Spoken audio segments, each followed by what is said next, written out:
Welcome to this week's episode of the True Crime Real Estate Podcast. This is your host, Adam Ashba.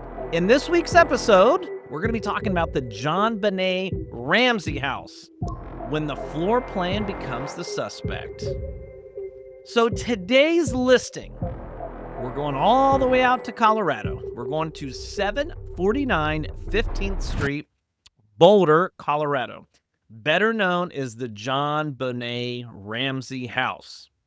And if a house had to testify in court, I promise you this one would be asking for a lawyer and probably pleading the fifth. So let's talk about the house. Let's talk about today's listing. This house sounds really incredible, and we have interior photos of what it looks like today because this home was recently listed for sale. We'll talk about that later in the podcast. This house has over 7,000 square feet, 5 bedrooms, and 8 bathrooms. Can you imagine cleaning 8 bathrooms with kids running around? They probably had maids with a house like this. The house was built in the 1920s, a great time in American history. It's in a very prestigious neighborhood in Boulder, Colorado. So Zillow has it listed as a charming home with character. Much different from last week's episode of the Ed Gein's Open House from Hell episode. Let's talk about the layout. The house just wasn't big. It was really confusing. Really confusing. So as a real estate broker, we always try to spin everything so it's really positive, but this house had multiple levels. So this is not a house you would want to give to a retired couple that has knee replacements, okay? It had spiral staircase, and it had a basement that just felt like it didn't belong, so to speak. You didn't walk through this house. You had to navigate it. It had a lot of weird twists and turns. It just didn't make a lot of sense to today's standards. If you threw a party, you'd probably have a lot of people asking you, hey, Adam, where's the bathroom at in this place? Everything was hard to find. Let's talk about the basement, because the basement was where the scene of the crime happened. So yeah, it just wasn't really a cozy basement. Now, today it has been. A lot of walls have been removed, and it's made it more functional, as in the 2020 standards. But at that time, it was really dark. It was like a maze. It wasn't somewhere kids and people hung out, necessarily.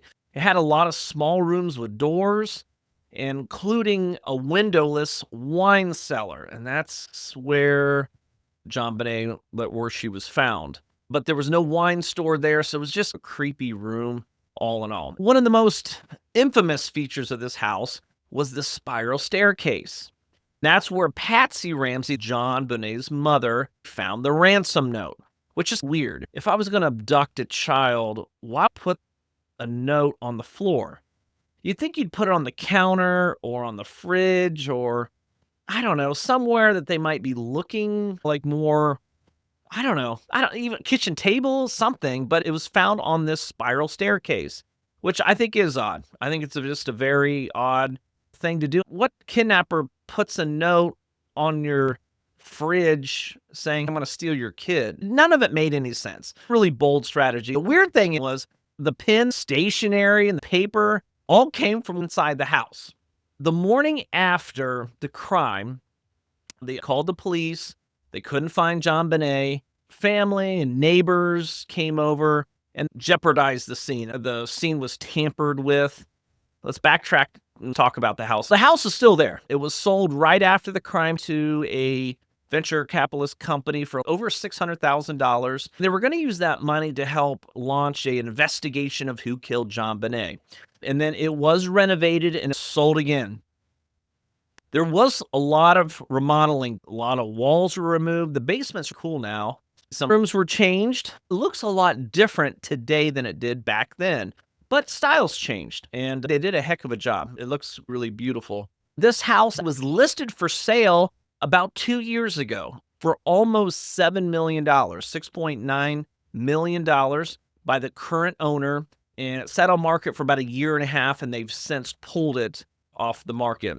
Will anyone buy the house? Maybe. The biggest issue why this house didn't sell, it's gorgeous, but Realtor.com has the value at $4.4 million, which is literally is a significant deduction of what they had the house listed for sale, which probably is why the house never was sold. In closing, the JonBenét Ramsey house is one of the nicest listings on this podcast, but bigger isn't always better.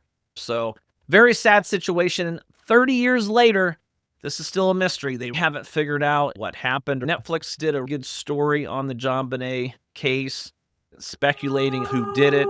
Thank you for watching this episode of the True Crime Real Estate Podcast. If you like this episode, give it a thumbs up, share it with your friends, like and subscribe. See you on next week's episode.